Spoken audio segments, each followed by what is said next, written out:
Good morning. It is Long Hauler Wednesday. It is 11/18, November the 18th, Wednesday, and my man Shady Spencer is as grumpy as normal. We were just talking about this. How you doing, Shady? Look, I get a phone call. My phone's blowing This up. came back from a search. Your phone's yelling at me too. It's just one of those mornings. I get woke up and it's like, hey, I need you to jump on the podcast right now. I'm like,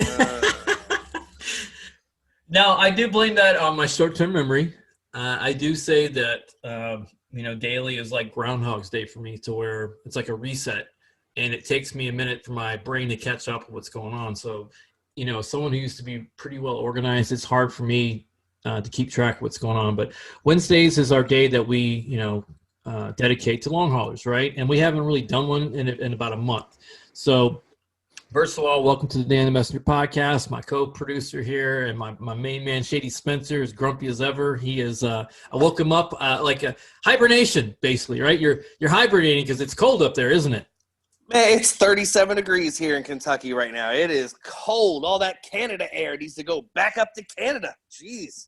And I was, telling you that it was cold here, and you laughed because you're like, haha, what is it, 70 degrees? I said, no, Yeah.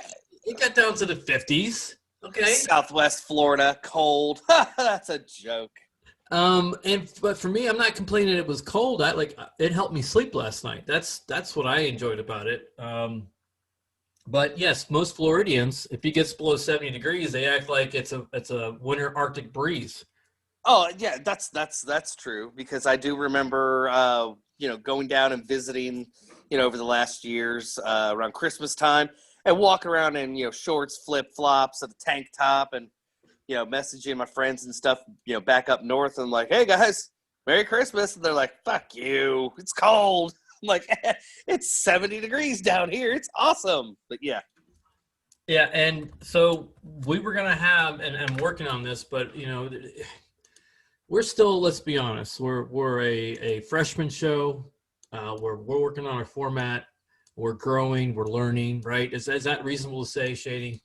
Sure. I mean, when you start a new endeavor, it takes some time to work out all the kinks.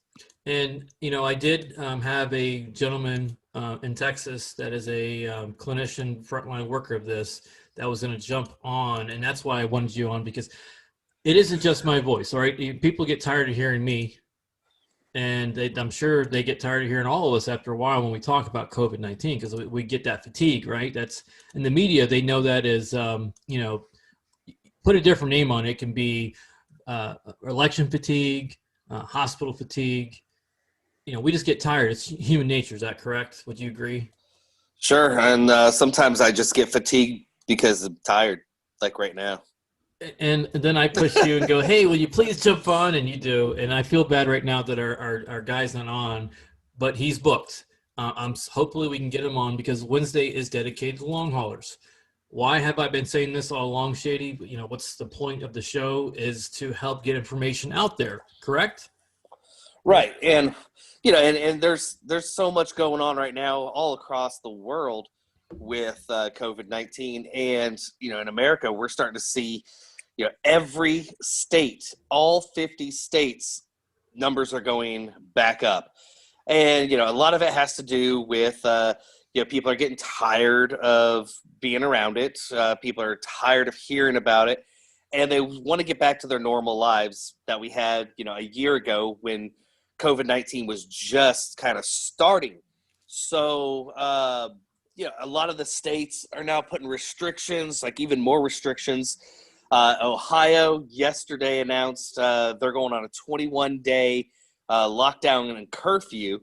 So I guess starting on Thursday, tomorrow, the state of Ohio will have a 21-day curfew from 10 p.m. to 5 a.m. You got to be home. No, nothing can be open. You can't go out. You can't do nothing for 21 days. Here in Kentucky, they're going to reevaluate the positivity rate, which I believe is up to almost 9%, I believe. So today at 4 p.m., Governor Andy Beshear is going to get on, and he's going to put some more recommendations out and increase the restrictions. Don't know exactly what those are going to be. He's kind of keeping those cards close to his chest. but it looks like it's probably going to roll back. Bars, restaurants, social gatherings, they're going to roll it back again where, you can't have more than 10 people in a gathering and this and that. So, other states are already jumping on board. I know California, Los Angeles is saying they're going to have to start rolling back to phase 1. North Carolina's talking about rolling back to phase 1. So it's starting all over again. The cycle for, I guess this would be wave 3 now. I mean, I don't know. I mean, it's hard to really say where we're at this day and age. But I do know that the numbers are going up, cases are going up, deaths are going up. Have I said anything other than this since day one about where this virus can go? Because we talk about R naught factor. Remember when I talked about the R naught factor? Right. So when you talk about the R naught factor, they've known this since the day they said this is a pandemic. They didn't even roll this out as an epidemic. They rolled it out as a pandemic. That in the epidemiologist, virologist world is a 5-alarm fire. That is it. There is no higher call than a pandemic. They told us from the very beginning that it was contagious. They told us that it was an R naught factor of 2.5 to 3.5. Do you know what R naught stands for? What it means? I have no clue. All right, so Shady, you get sick and you're test positive for coronavirus, COVID-19, okay? Now what they're saying is during your activation, your contagion period, which is between 2 to 4 weeks, that's when you're active with it, you can get between 2.5 and 3.5 people sick from it, okay? A normal flu is a 1-to-1. You catch it, you have an opportunity of getting someone else active with it. They've known this since day one. They stated it. I've stated it. It's not like I'm a genius. It's just simple math that they know of from previous pandemics, which why they compared the 1918 pandemic, because the R naught factor was 2.5 to 3.5. Nothing new. Science hasn't changed. The math hasn't changed. Now, they said originally, Shady, I don't know if you remember this, 15 days to slow the spread. Then it changed to 30 days to slow the spread, right? Do you remember that messaging? Yep. They never said stop. Ever did they say stop. Right. Mitigate is a word they kept using. Mitigate, meaning to kind of slow the spread, to try to control the spread, and to allow the hospitals to be able to handle the influx. That was the entire plan of this, why they were trying to control the outbreak. Do you agree with that? Is that pretty a fair assessment? Yeah, no, that's exactly what you see on the news. This has nothing to do with we're going to get rid of the virus. It's we got to slow it down so that our healthcare workers and our hospitals can keep up and they don't get overrun. So, in knowing that we can't run away from the boogeyman, it is going to spread. All we can do is the best offense for this, if you're not sick, is a good defense, right? We've stated this a dozen or so, maybe 500 times by now. The best offense is a good defense, correct? Right. Yep. So you got to you got to stay healthy to remain healthy. So vitamin D3 has been pretty much confirmed up and down in a lot of studies. I have plenty of factual information to show that D3 is not only a good early detection warning system for your immune system, but it does a lot of good. And zinc, those two right there, look up your dosing for child, look up your dosing for family, talk to your doctor, and zinc. Those two right there are going to help. Another thing that we know very consistently about America is 40% of our population is either diabetic, pre-diabetic, obese. We're basically the unhealthiest planet on the earth. Am I lying when I say that, Shady? You mean the country? We're Yeah, unhealthiest country. Yep. No, that's true. And it all comes down to our diet. We like to, you compare our portion sizes to many other countries, and I've lived in several countries around the world, and we're one of the only countries that does free soda refills. You go to other countries, oh no, you drink your drink, guess what? You're buying another drink. There is no such thing as free refills in a lot of other countries, especially over in Europe. And right there, that one thing alone makes America fatter than almost every country out there. All right, so we got that out of the way. It's not like we're making this stuff up. It's true statistics. We know that this virus is an opportunist virus, meaning if you have a compromised or a weakened immune system, it can wreak way more havoc than a very healthy individual. So the number one question I get pretty much daily is, what can I do to stop this? What do I do if I got it? Well, first of all, I would talk to your doctor and be an advocate for your own health. The protocols are getting out there, but they're still not across the board yet. They know in the study groups that the earliest you get treatment, the more effective it is going to be to get through this virus. All right. I've been sharing drugs and information, Shady, haven't I? Pretty Yeah. consistently. Yeah, I mean, you've got out there, you've done your research on certain medications, and you've kind of been a guinea pig with a lot of those medications as well. And a lot of these medications are generic. Now, in the pharmaceutical industry, for a medication to get generic, it's got to be out there for a while. And basically, that means the pharmaceutical industry loses their kind of patent on it. They can't, have a monopoly, and they can't charge you extraordinary measures of money. So the medications that I have been talking about are on .gov NIH websites. That means they have been triple blind studied, they've been peer reviewed, and they have got the science behind the medication. Indomethacin, which is the very first drug that I shared, has been known since back in 2006, because the original 2002 coronavirus outbreak, they had 3 years to study up on it.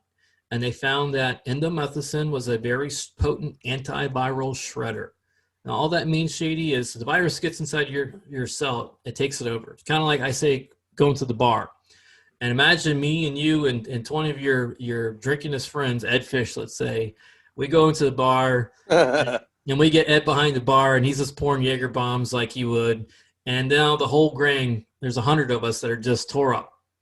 Well, then after you hijack the cell, that's what the virus is doing. It's just saying, make as many as me as possible.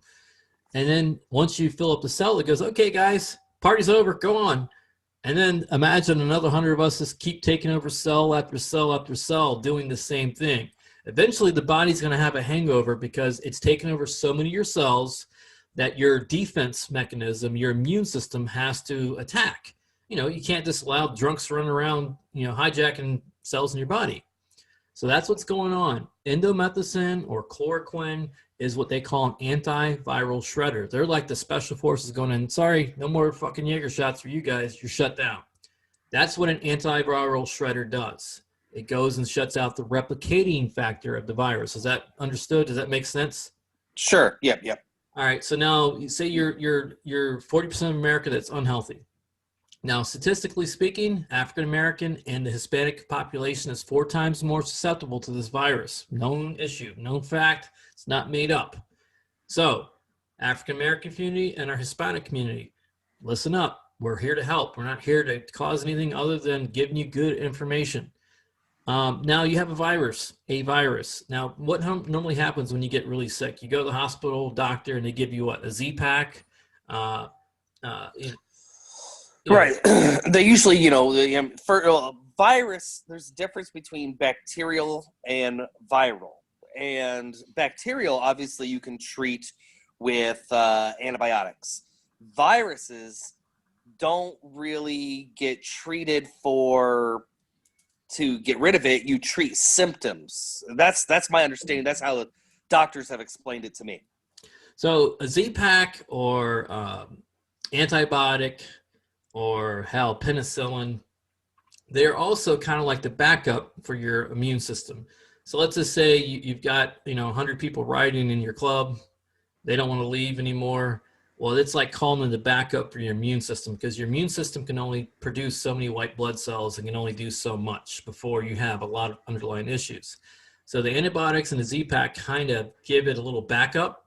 The viral shredder goes in there and stops replication, and it helps your body's immune system fight this thing down. It doesn't beat it, it fights it down. So the next thing that they're using, because this virus works on a micro level, and it causes microthrombosis. You ever get a black eye, Shady? I've had several black eyes in my day. You ever see, because you DJ too, you ever see that white girl wasted where they take their shoes off and they slip and they, bust their ankle and it's always black and blue the next day? Yep. All right. So that's called thrombosis. That is the red blood cells that have been destroyed pooling. And that's why you see the black and, discoloration. Well, what's going on a micro level is this virus is attacking anywhere your ACE2 receptors, meaning your blood cell travels through your sealed your sealed system, your arteries and your veins.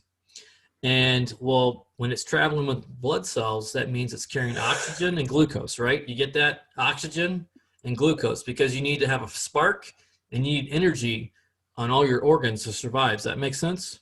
Sure. Yep.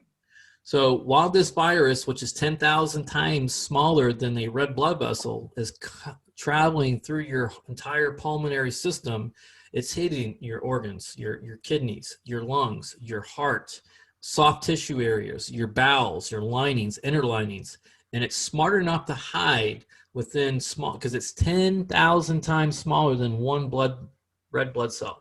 Now, if I gave you a dollar and I times it by 10 grand, that's a hell of a return, isn't it? Sure. So reverse that. You know what I mean? That's how small it is on a micro level. So it goes around and causes some internal damage. And if it's not being treated, it causes microthrombosis. That means they cannot see it. You remember CTE? Remember that movie Concussion? Yeah. That was with Will Smith. Yeah, and that was based off of a doctor that basically found out that repeated beating your head in causes CTE, what they call it, or TBIs. Back in the day, we called them bell ringers, right? You got your head knocked in pretty good. As kids, we're like, wow, you got your bell rung. Yeah, that's when you get hit in the head, and all of a sudden you're boo, that ringing sound, and you kind of lose all your sense. Because your brain's is in a sealed cavity, and even that has red blood cells, and you cause some damage in there, well, you get some inflammation. This is why we're talking about long haulers having brain fog. This is why long haulers are having a lot of issues with fatigue, because the brain, even though it's only 3 pounds, Dr. Rizal and I talked about this, it takes 30% of your energy, your glucose. So 70% is going to your organs, and the other 30% goes to your brain. Does that make sense? You follow me here, Shady? Sure. Yeah. I mean, obviously, your brain is one of the most important organs in your body. It's the computer that runs the whole body. And two things happen. So a lot of doctors are given Z-Packs, and the Z-Pack goes in your stomach, and that attacks your probiotics, your good healthy gut cells. Right. So antibiotics go through, and it's just like it says, antibiotics. So it goes through and kills all bacteria, everything, good and bad. So then, after you've had a good dose or 2 doses, hell, I've had 5 doses of the azithromycin over this period since I've had it. And the only way I counteract it is putting in good probiotics, which Derek and I and you talked about the other night, of a good healthy gut. If you get the probiotics back in your stomach, it's going to help your stomach fight off, infections and viruses. Right. Now, if you don't have good probiotics in your stomach, your brain needs that too. And your brain and your stomach are connected. Does that make sense to you? Yep. So now if your probiotics, your gut's out of health, your brain's going to start getting affected. Your brain's using more energy. You're going to get brain fog. You're going to get fatigue, and it can cause more underlying issues. Is that, I mean, I'm trying to make this as simple as possible. Really, a 10-year-old could figure this out. If you eat bad food, you feel bad. If you eat good food, you feel good. That's how you break it down. Okay. And then the virus is real. If you are tested positive and you've not gotten onto a type of drug cocktail, it can continue on in your body, wreaking havoc. There are different strains. So some people are like, well, how come I got it and I don't even feel anything? Well, you have a very good immune system. You have good genetics, and you're lucky. Good for you. There's no one asking anyone to get sick or continue to be sick. Who in the hell would want that on anybody? Would you want that? I wouldn't want it. I don't know. There's a few people I wouldn't mind seeing sick, but Okay. Well, hey, that's because I'm grumpy and bitter. But I'm not. I'm just trying to help. I really am. And I catch hell from all sides, right? I really do. But if you just go back to science class and you go back to A&P 1 and 2 and you start understanding basic biology of the human system, how it works, it's quite simple. Don't let these people keep misinforming you and throwing you off the path. Now, Shady, I dare anybody in the audience to do this. Google the last time they've had a vaccine for a virus. Please, I beg you. Do you know of any? I have no clue. Okay. It's just a very simple question, and I ask any doctor that wants to come on, any epidemiologist, any virologist, it's open. There's nothing on this show that we do to gotcha moments. It's all about let's talk about it, right? Right, and I would assume, and I haven't looked this up or anything, but I would assume that well, let's see, there's a difference between a I'm trying to think of the right words here. So I would say there's a flu vaccine, but that's immunization, which is a vaccine. I don't know. I don't know I don't know the real answer to this. I do, but I'm not asking it for being a smartass. I'm asking it because they know this. They know this. The 1918 flu virus, guess what? It's still out there. Hasn't gone away. All right. What happens is a symbiont, which is a virus because you need a host, usually weakens over time. Everyone knows what, well, maybe not. Who knows what they teach in school anymore, but the herpes simplex virus is in 68% of the entire population of the planet. Did you know that? I mean, I kind of had a feeling that it was high, but it's just our bodies have kind of grown to accept the virus into our systems. And another 400 million have type 2. Why do I bring up the herpes virus? Like, what the hell does that have to do with the price of tea in China? It's a virus. It is a contagious virus. It's been around for a long time. Hell, we were kids and we heard about it. Yep. And we are dealing with it. 68% of the planet has it. All I'm saying is this virus isn't going to go away, the current virus, and it has mutated and changed. There are different strains. How do I know that? The epidemiologist and virologist group that I was in way back in March, I literally listened to that doctor talk about the 36 different strains that they knew about. Does that mean it's bad or good? Who knows? No one really has a quite handle on where this thing's going at the moment. We do know that it is still very contagious. Agreed, Shady? Is that pretty? Well, obviously, when you see the positivity rates all across America going up. So it's spreading. Are the death rates still low? Yes, they are. And I pray daily they stay low. I don't want to see anybody, American or non, anywhere in the world. I don't want to see when someone pass from this. As a long hauler, I suffer and I get treatments 5 days a week. It seems like every time I handle one issue, like the brain fog or the kidney issues or the lung issues, or feel like I'm having a heart attack or have a mild stroke or have seizures, these aren't fun things to be dealing with. Now, am I a rarity? No, because there are long hauler groups. Shady, have you seen any of the long hauler groups on Facebook alone? I've not personally in any of the long hauler groups, but they're out there. Am I making that up? No. I mean, I've seen some people post screenshots of different conversations that have gone on in some of these groups. So I have been in over a dozen all over the world, and I see daily at least 50 posts a day from over 500,000 people. And they're scared. They're frustrated. They're fighting workman's comp. These are frontline workers. People are about to be homeless because they can't work. These are legitimate issues. And this is why I push harder on the show, because I just want these people to have a voice. I'm not trying to scare the rest of the population. I'm trying to educate them. We're not lepers. We're not walking around with the boogie doogie plague. We've got inside our system is we are no longer contagious after the 30 days. It's just like anybody else. It's like having cancer that operates in stages. The earlier the treatment you can get, there's less problems and signs and symptoms you're going to deal with. It's just that simple. Waiting for a vaccine that has what were we up to in this vaccine? We were at 90% last week. 95.4, something like that. Oh, we're getting there. And they're on a very small sample size. They really, the media is killing us. They tell us data, peer reviewed, safety, triple blind studies, and then they rush something that has never been done before and are acting like it's the safest thing since, um, you know, Trojans. I don't know. I really don't have an answer to what's going on with this rush to the vaccine without having the data behind it, true data. You know what it comes down to? Money. It's what it really comes down to.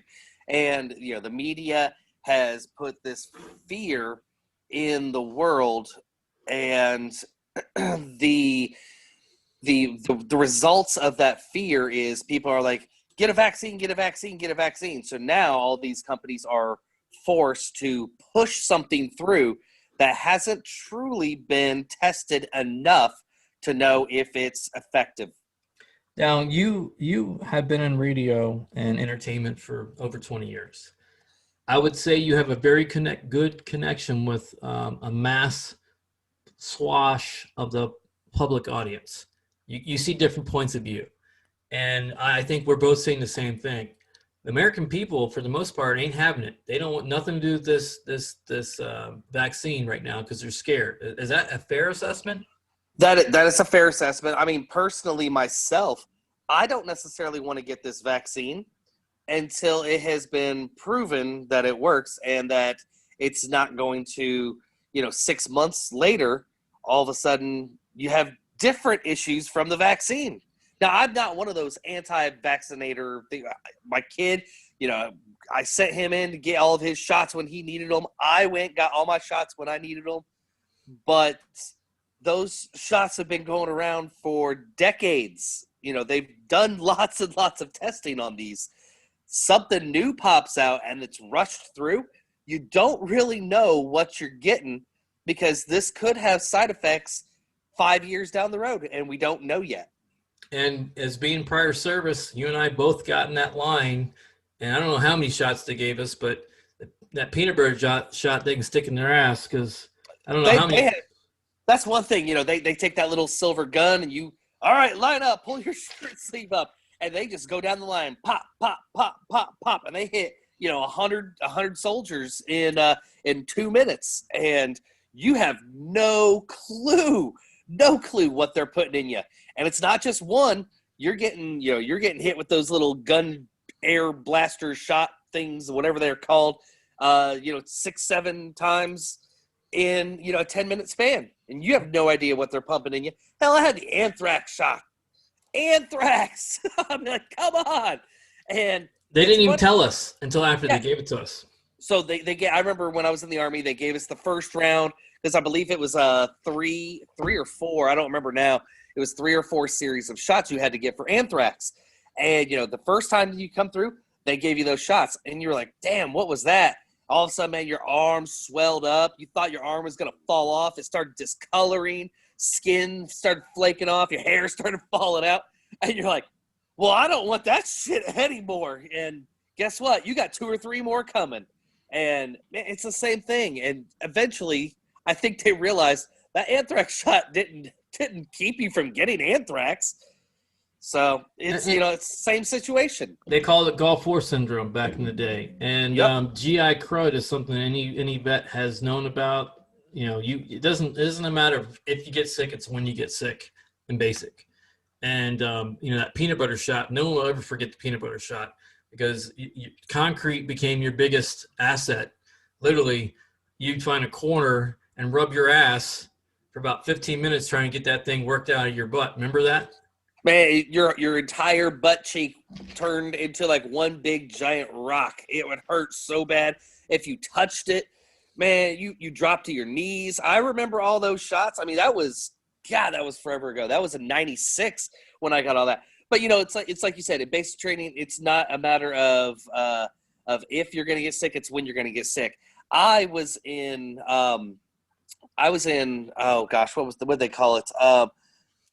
I was a holdover for almost an entire month because all the basic training platoons were full during that time. So we had to sit and wait until we could get assigned into a basic training platoon, or company. So yeah, I sat there and got all my shots and let all that stuff just kind of fester in my body. Day one, I finally get assigned to a company, and I get strep throat day one, 103 fever, just dying. And what do they tell you? It's get back out there and keep training. I mean, that's really what it comes down to. Now, this is a little TMI for me, but it's really true. You remember those green blankets? Oh yeah, the wool blankets. Yeah. Well, I had a girlfriend at the time, and somehow I managed to catch the crabs. And I'm like, they're in basic training because of Wow. those damn blankets. So, you catch a lot of things where you're in. You learn how to deal with a lot. And as someone and two people now that can talk to you from experience, vaccines can work. They can also wreak a lot of havoc on you. And we're not anti-patriotic. We want to get through this. I'm advocating as a long hauler. I want to work with our governor, Governor DeSantis. I'll work on a national level as a long hauler. I'll represent long hauler voices. You get me before epidemiologists and biologists that are really experts in their field and say, yes, we have the data. Let's take a look at it as a group. Let's agree on this as a group. Let's not rush this. Let's make sure it's going to be good for Americans, good for people all over the world. And then we'll be more than glad as a patriot to stand up and say, yes, we're not anti-vaccine, but we sure as hell aren't going to be test guinea pigs for us. I sure as hell don't want to see my daughter get it. I know you don't want to see Skylar get something that's untested, right? It's not so much that we are anti. It's Americans have a right. We have freedoms. We, the people, have formed this country, and we, the people, will not allow the country to push something on us that is just being rushed because Big Pharma wants to get their piece of the pie. Would you agree upon that? Is that fair? No, I agree with what you're saying, and I'm not telling people don't go out and get this vaccine. What I am saying is, let's figure out how effective this vaccine is going to be, and is it safe long term before you just run out there. And I get it. There's people who, my kid still hasn't gone to school because he sits here at home. And his grades are suffering from that. He's one of those kids that needs that one-on-one interaction with teachers and other kids. And there's a lot of parents out there who are like, oh my gosh, we got to get these kids back in school. Wait, there's a vaccine? Oh, pump all these kids full of this vaccine. Then we can send them all back to school and they'll be safe. It's not necessarily the case. Let's get all the research before we just throw this vaccine out to the masses. Now, we're going to talk devil's advocate here in a minute. We're going to take a quick break on Hope for Humanity. Actually, let me rephrase that. On the Dan the Messenger podcast with Shady Spencer, the co-host and producer, brought to you by Hope number 4 Humanity 2020.com. We're going to talk about service industry. We're going to talk about businesses. We're going to talk about the importance of both sides of this. As a small business owner, as people that have been in the nightclub industry, we understand the importance of survival. We understand the importance of what's going on, and we care. So we'll be right back on the Dan the Messenger podcast, brought to you by Hope number 4 Humanity 2020.com.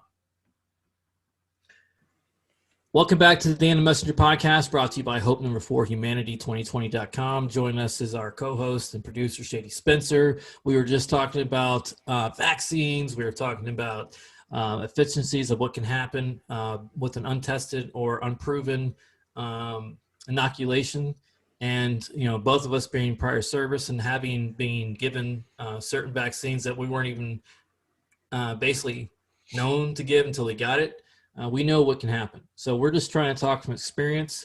Now let's talk about the entertainment side of this, because it's wreaking havoc on the entire industry. Would you agree with that, Shady? Well, I mean, as I sit here on my couch with no work, I mean, yeah, that's pretty much what it's doing. It's a cycle that goes on. So, if your bars shut down, how many people are affected with that? It's not just, oh, you can't go out anymore.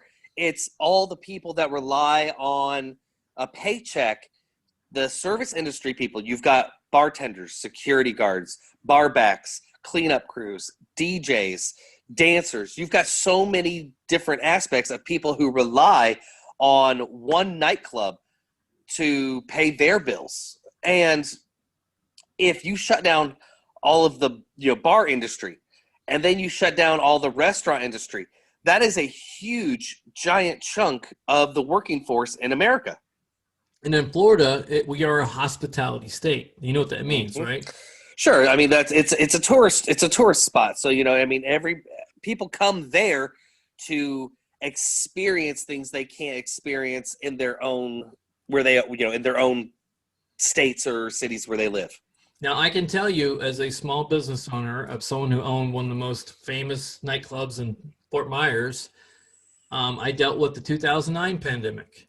It was nothing like this. I remember them saying, stay out of clubs. I seen my business get destroyed. And then the city came in September of 9/11 and shut us down for a month. That 1 month of being shut down cost me $150,000. I lost another $36,000 in lawyer fees. I lost half my staff. I lost my house, my boat. I lost everything I owned to try to get that place open back up. Once we opened back up, it wasn't like the fish bowls prior. The after fish bowls was the hangover of losing probably easily half of our foot traffic. Our revenue went from 25 to 30,000 a week to about 8,000 a week, and everyone aboard suffered. I had 25 staff members. So I get it. I have friends that own multiple restaurants in downtown Fort Myers. I have friends that own a ton of different, industries as far as solar and AC and all that. And no one's trying to shut us down per se. There is no right answer or wrong answer in the Kobayashi Maru. You remember the Kobayashi Maru? Shady? I have no idea. I don't know what that is. What is that? Star Trek.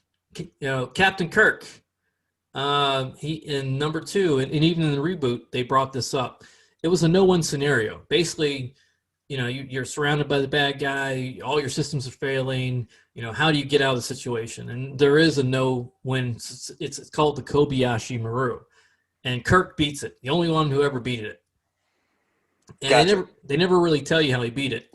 The second one, they tell you more so. He cheated. Basically, he cheated the system.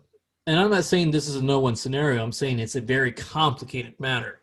And it's going to take a lot of high-minded, a lot of people who are working together to get through this, right? Creative minds. Maybe, online nightclub. Maybe make some things where your bartender can do virtual bartending per se, show up and tell you how to make your own favorite cocktail. I don't have all the right answers during this, but I know that we will get through this. We got through World War I. We got through World War II. My grandmother was on the assembly lines while my grandfather was fighting in Germany. You know what that's like. Yep. You weren't in an active war, but you've been in military. And right now, this is an all-out war on our survival, meaning we have to take it serious. We have to be strong as Americans, and we have to get through this together. Pretty simple message. Is that complicated, Shady? Yeah, but it's easier said than done because America has we as Americans, we've kind of adapted to a general state of living. Our when we get shook up and our things get moved around, our routines get changed, we freak out. And we've been freaking out. I mean, it's 20, we say it's 20, now it's just simple. It's 2020. And we all know what that means. Yeah. I mean, what does the opening of our show have? You say hurricanes and fire tornadoes. There is no other year that we've lived as adults, except our grandparents who were around for World War II and the Depression. They could even fathom what we're going through at this moment. Right. Is that fair? Yeah. I mean, this is a once in a generation event that happens. And all we can do is keep our heads together, keep talking about this, working together as a community to get through this. Though I don't have a magic pill. Do you have one? I wish. Well, the government thinks they've got the magic pill, but we'll find out. Now, we're not anti-government, by the way. I'm not saying screw the government. I don't care who our president is or isn't. I don't care who the governors are. There is a system in place to govern our entire country on a local level, on a state level, on a national level. All I'm advocating for is for some people like us that are long haulers that have a good enough amount of experience with this to have a voice of opinion. Does that sound fair, Shady? Am I sounding like a radical? No, I mean that's our that's our given rights too. We get the freedom of speech. We can get out there and say what we think. So and no one can stop us. Other countries, you can't do that. Well, Facebook apparently likes to do it. Well, yeah, and here's the thing, people get on and they use Facebook for an agenda, but when it all comes down to it, it is still a platform where you can get on there and express yourself freely. And we try, and there's no, we're not knocking social media. We need it. We need Twitter. We need all those socials to keep us connected. So, how can I find you, Shady? Audience Uh, members. well, if you want to look me up on Facebook, just type in Shady Spencer. It'll pop up there. I've also got a fan page out there. You can type in Spencer Radio. That's a lot of my radio stuff that I do on Instagram, Twitter, and all those. It's I am Shady Spencer. So if you want to look me up, add me, follow me. Get on there and we'll interact a little more. Now, we did have a little news last night. I don't know if we talked about it on the show, but we're going to get a video that was put out there from friends of ours as a friendly challenge to our man Shaquille O'Neal, and Yeah. hopefully that comes to play, because we're going to have a machine gun preacher, Sam Childers. You're going to be down in Florida and at the end of February. Hopefully, you're going to have wind on your face and join a bunch of brothers and the machine gun preacher for a really cool event, raising charity for Sam's charity for the children in Africa that are also dealing with this. Now, America, we're going through it, but you got to understand, in East Africa alone, between 43 to 48 million children are probably going to pass next year just from starvation and not getting medicine. So we care on this show. Our hearts are as big as they possibly can be. Even though we don't have a pot to piss in, my bank account, I think, is negative $25 today. What's your bank account? I think we should play a game. I don't like this game because that just stirs up more shit in my life, to be honest. When I pay a bill and then I go back and I go, oh crap, I didn't have enough to really pay that bill. And you're like, oh boy, well, I got to keep the phone turned on, so I got to pay this bill. So you're trying to well, I'll split it and I'll pay half now and I'll pay half next week. But you damn well know next week you ain't going to have it to pay next week either. So I don't like that game. No, you can keep that game. I mean, it's one of these things. After a while, if you don't laugh, you're gonna cry. So I just prefer to laugh over it, because what else can I do? What else can we do? Over the last couple of months, I literally have cried so much that I started laughing. There's been times, I've been on some medications and everything with my surgery and this and that. And man, medications alone, they start messing with your brain a little bit too. And there's been times where I'm sitting here on the couch watching TV, and for no reason whatsoever, I'll just start crying. And I'm like, why am I crying? I don't even know why I'm crying. And then I get pissed off because I'm crying. Then I'm yelling. I'm the only person in the house, and I'm yelling at myself, just be a man, stop crying. And, then you start laughing because you don't even know why all of it started in the first place. So yeah, no, the emotional roller coaster over this last year has been absolute crazy.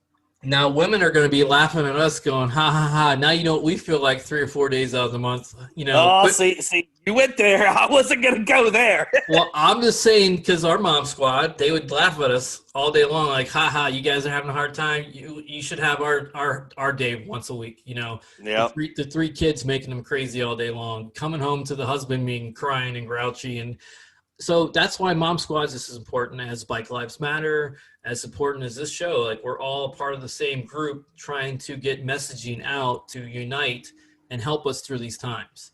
So Mom Squad, shout out to them, because Mel was very happy with what they did last night for their show.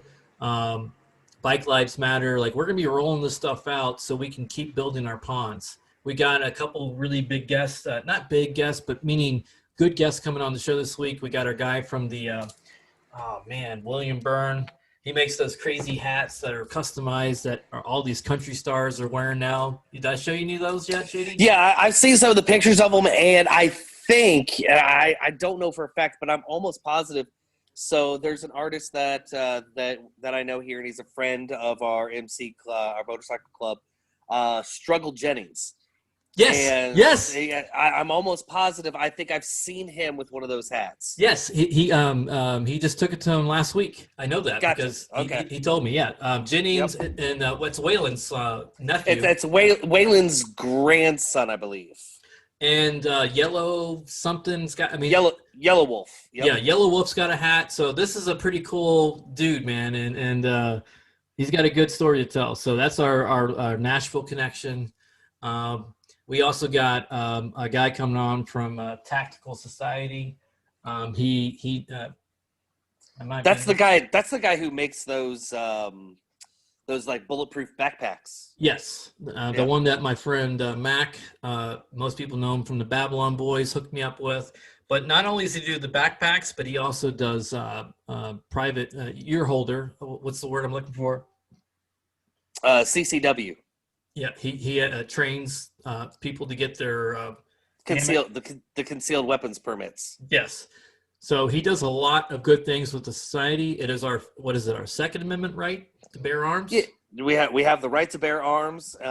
Each state has different laws, as you know, but like here in Kentucky, it's an open carry, and you don't need a permit to carry a concealed weapon anymore.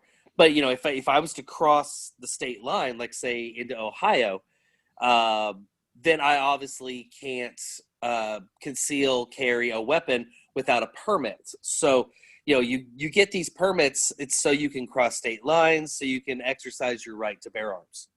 So we have a little bit of entertainment. We have some information coming up. We have some really good guests at the end of the week. This is always dedicated to long haulers. I'm sorry that our frontline work wasn't able to come on at the moment, but will be getting them on, I promise you, because your voices need to be heard, and we're trying to find solutions to problems. Thank you for tuning into the Dan Messenger podcast. Shady, thank you for getting up early. I know it's rough.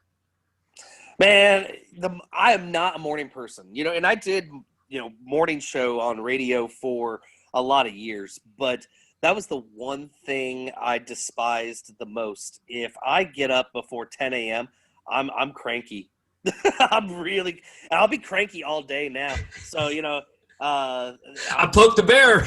I'm telling you. So you might see me out there later. If somebody knocks on my door today, I am definitely going to exercise my Second Amendment right. You better get off my lawn. I'll be standing there with a shotgun waiting. So, no, it's not that bad. But I'm not a morning person at all. Well, thanks, brother, man. I know. And then you're going through a lot, man. You're recovering. You got your rehab. You're hurting. The audience doesn't know a lot of things that both of us are going through when we're doing this. It's a labor of love.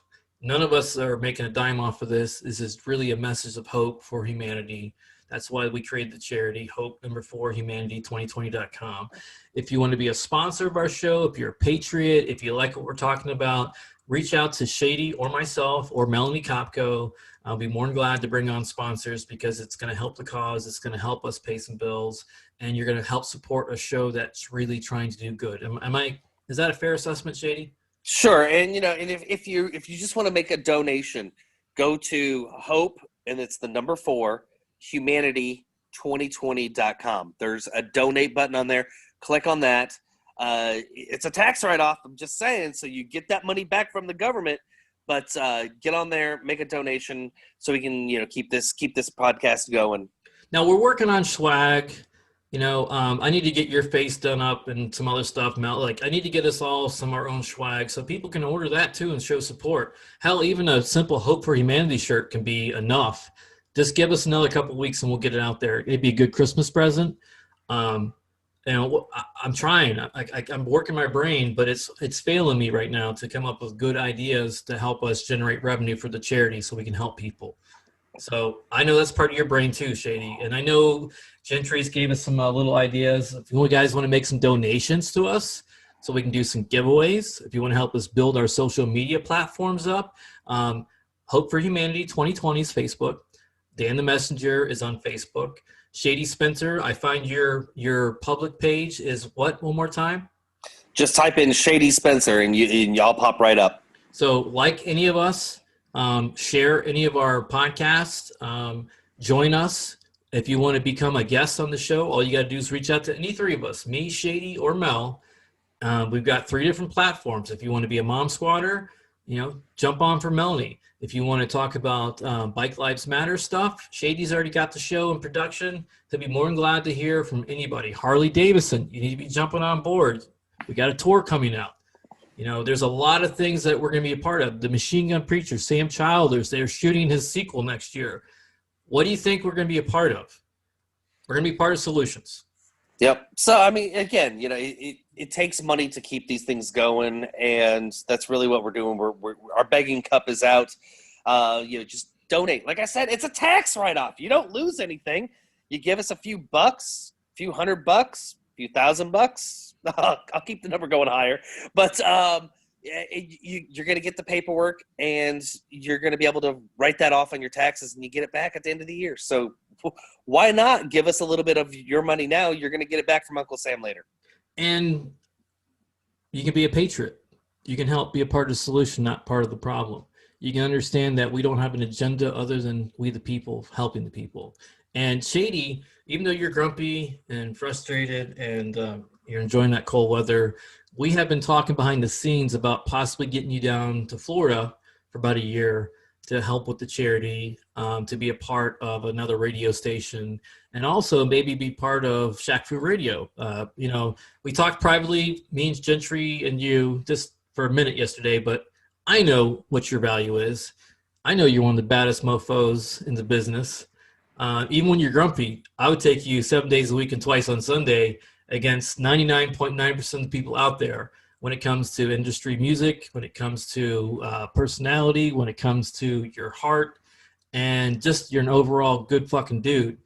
And if I was a radio station, if I had a bigger platform and I had a pocketbook, I'd be writing you a check today saying you're hired. I'm just saying. And that's not that's my professional opinion. That's not my private opinion. That's someone who's been in the nightclub industry for over 20 years. It's someone who knows marketing, who knows what people like in the nightclub industry, what listeners listen to, because that's what I would listen to. For someone who did a lot of live broadcasts, I would look for the best radio talent I could to be a part of it. The Big O, Big Mama, you're right on the front lines of being them, if not better, in my eyesight, because your personality, you care about your community, you connect with your audience, and you're just a fucking good dude. It's about time you catch a break. Hey, I caught a break on my knee, but Zombie leg. I appreciate those kind words. And here's the thing. I've got to where I'm at because of hard work, dedication, and staying true to my thoughts and my beliefs. And that's really what it comes down to is you work hard and your rewards pay off. But with the way the times are nowadays, everybody out there, everybody feels like they need to catch a break. And I just sit back and I wait because I know my time's coming.